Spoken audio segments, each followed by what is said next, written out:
This is News 25 with Deanna O'Donnell and Missy Kohler. News 25, local news you can count on. News is brought to you by J.K. Nelson Law. Call 727-9900 today for your free consultation. If you need a lawyer, you need Nelson. News 25 is also brought to you by Silver State Health, PAHRUMP's exclusive pediatric care clinic. Call 775-505-1214 for an appointment. Happy Cinco de Mayo. I'm Deanna O'Donnell. I'm Missy Kohler. Thanks for joining us at News 25. Well, a Pahrump woman took to social media to suggest that she sustained injuries during her interaction with Nye County Sheriff's Office deputies. She also said that they used excessive force. The Sheriff's Office disputes her claims and released body camera video. It says proves their officers did nothing wrong. A citizen recently made claims via Facebook alluding that NCSO deputies used excessive force resulting in her injury. This Facebook post by Erica Augustine states, "Don't let a cop see an open container or this is what you get," along with photos of several bruises. The clear intended message was that NCSO deputies caused her injuries. This is a lie. The Sheriff's Office says deputies responded to a call for a disturbance. When they arrived, they found Augustine and an unidentified male. Deputies say Augustine was uncooperative and was detained, but the Sheriff's Office denies its officers caused any of her visible injuries, and it released body camera video showing the interaction. All right, you come here. Come over here. Yeah, you take me to jail. You don't take his baby. Go stand over here. Over here. This other vehicle. Turn around. You take your baby. Turn around. I'm not gonna. Missy, look at me. Look at me. You again? Walk over here. Walk over here. Me. He didn't do it. I did it. Walk over here. He did not do it. I did it. Okay, that's fine.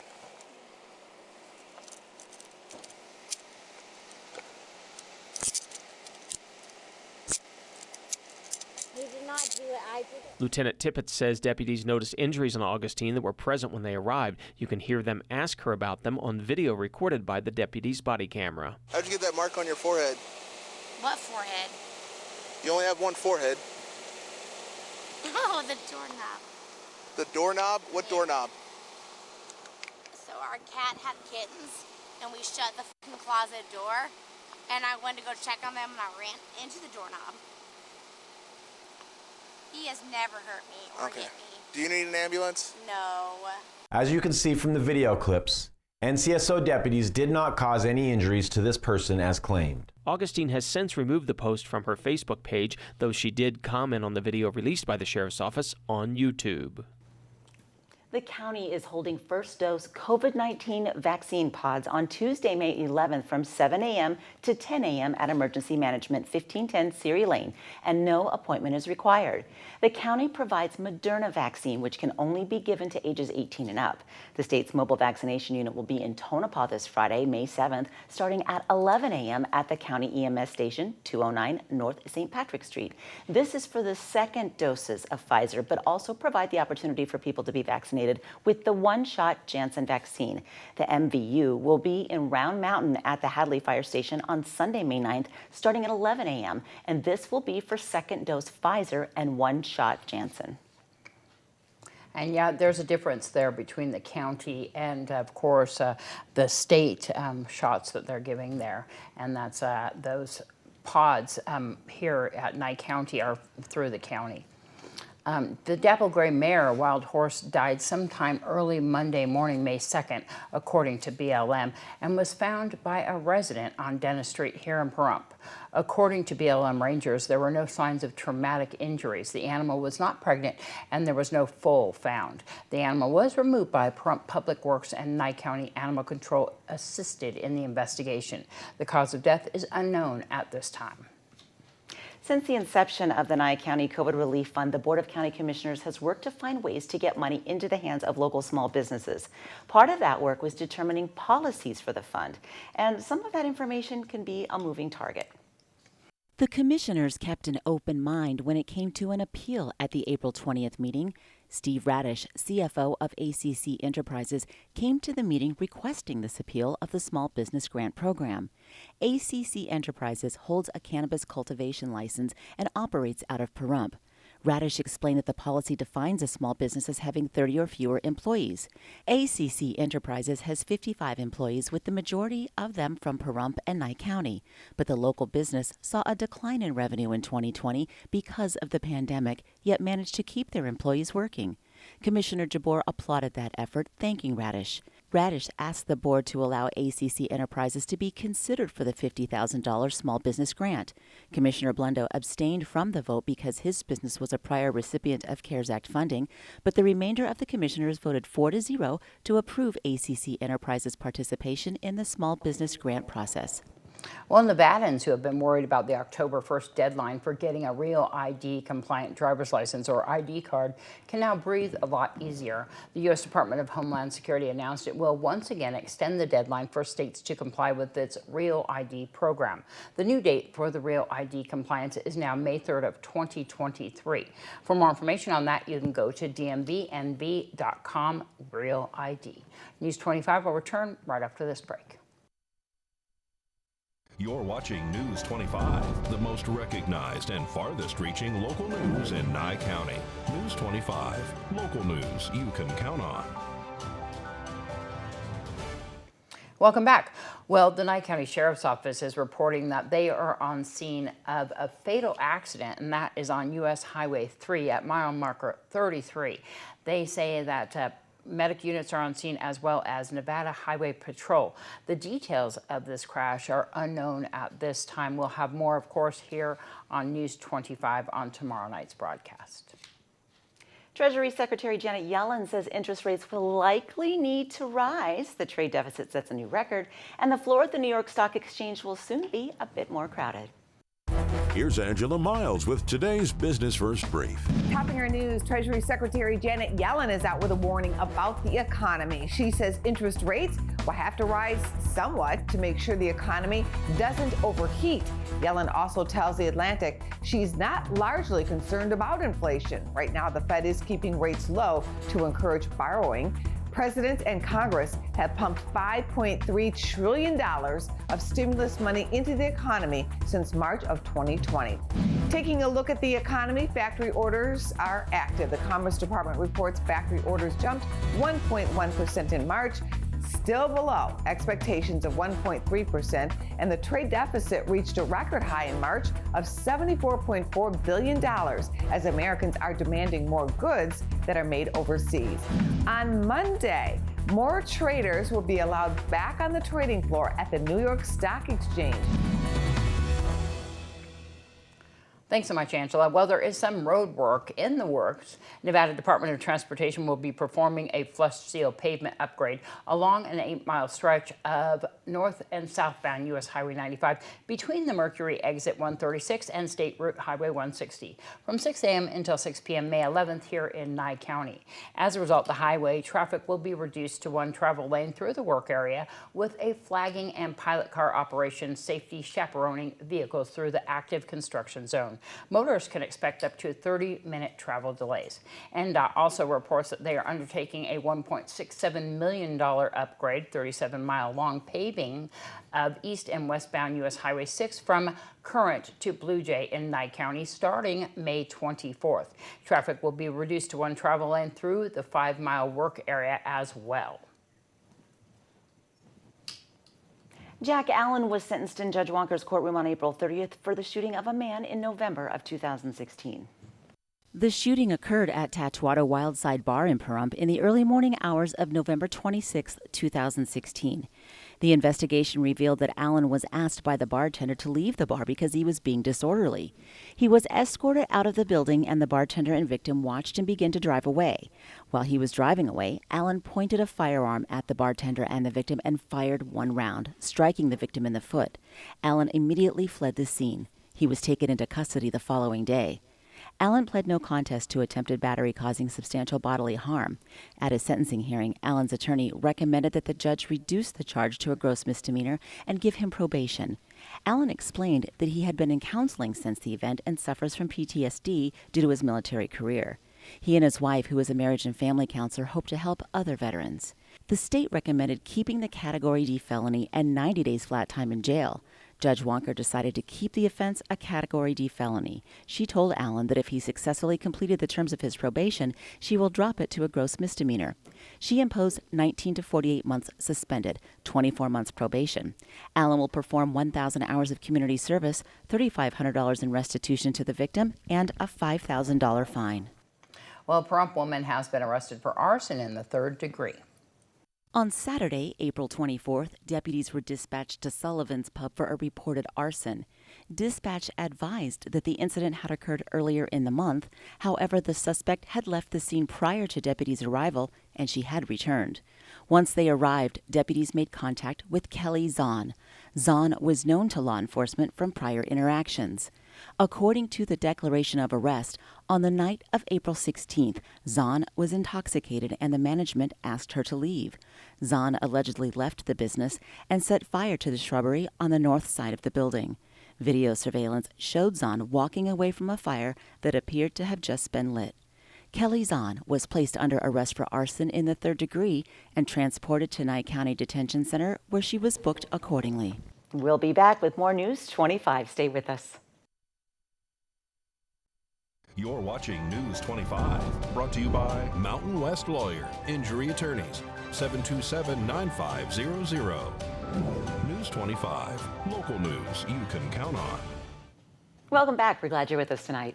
Buying a gift for Mother's Day can sometimes be stressful, but it doesn't have to be. Cleveland Clinic psychologist Dr. Susan Albers says there's actually a science to finding that perfect present. It's important to think outside the box. It doesn't have to be an actual physical gift. It can be some wonderful words of appreciation, or it can be a kind act. Dr. Albers says there are 5 ways people like to give and receive love. It's called your love language. They include spending time together, so giving that person your full attention, or providing a service to make their life easier, like cleaning the house, grabbing them coffee, or making a special dinner.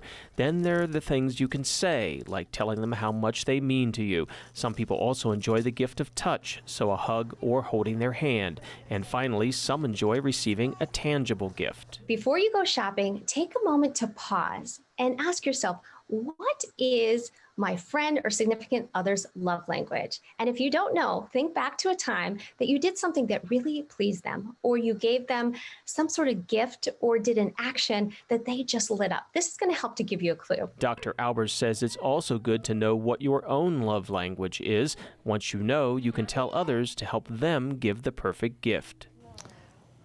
Thanks, Brad, for that report. We were talking about love languages, and I was saying mine is spending time with me. Of course, cleaning the house, too, is pretty good, but yeah. Well, today, Save a Pet, we go to that daughter, and we're back at Desert Haven, where Darbie O'Donnell introduces us to Sarah.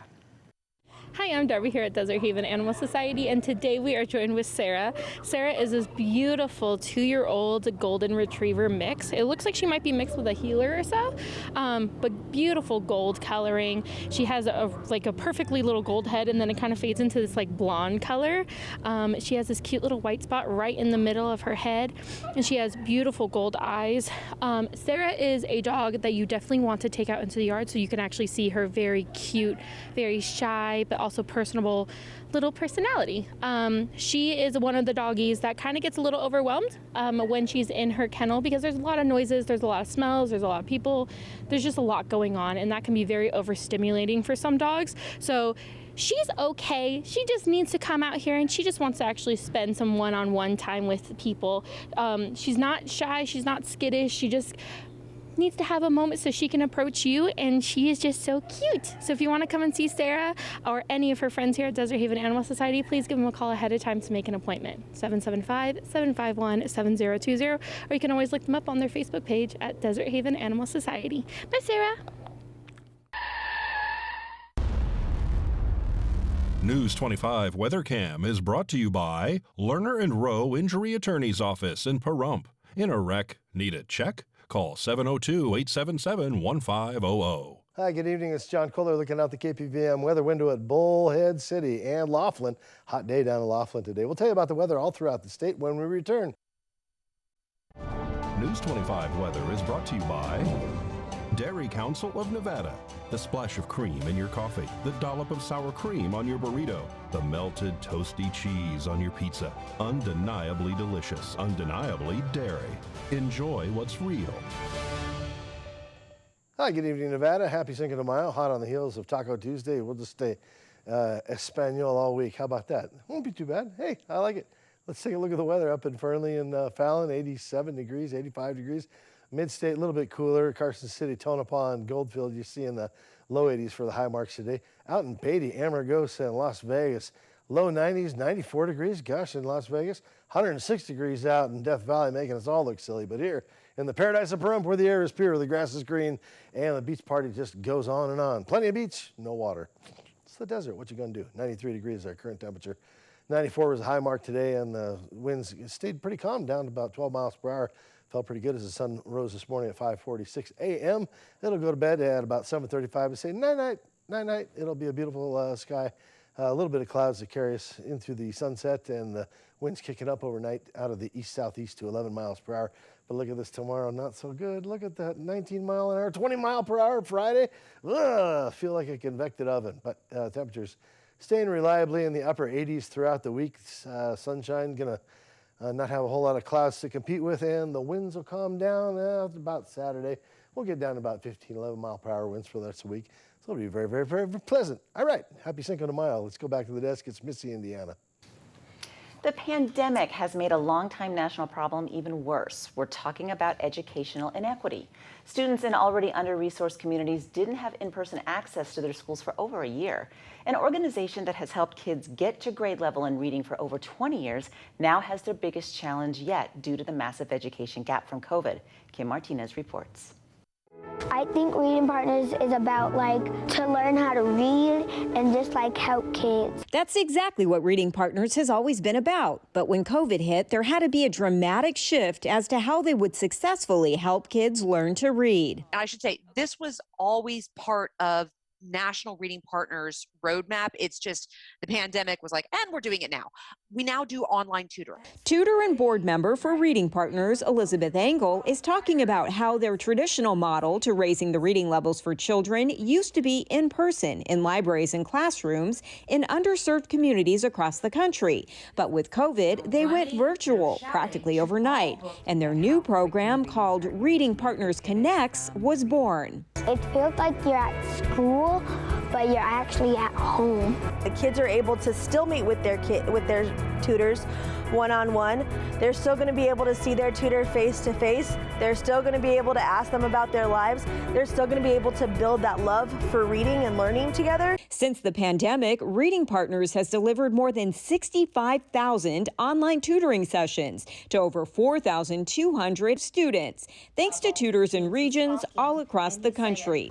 Executive Director of the DC Reading Partners says it's a marathon, not a sprint, to help turn around the significant loss in reading skills among the Title I students her organization serves. What we're talking about in terms of getting young people on track, this isn't a 1 to 2 year solution even. I'm talking about very intense investment needs to happen over the next 3 to 5 years. Reading Partners hopes to expand their reach, and they see using what they've learned about virtual as a way to attract more students and more tutors. This is the best opportunity that I think education has had, certainly in my entire career, but in decades, to really approach problem solving with a lens towards equity. How can we create solutions that not only catches everyone up, but takes into account those youngsters who are already behind and put resources in that direction? Kim Martinez reporting. Thanks so much, Kim. And for more information about the Reading Partners program, go to readingpartners.org. And that's going to wrap up this edition of News 25. We want to reach out to Kamal Mann and tell him our hearts and prayers are with you and your family in this time. And I'm Deanna O'Donnell. I'm Missy Kohler. Thanks for watching. Have a great night. Good night.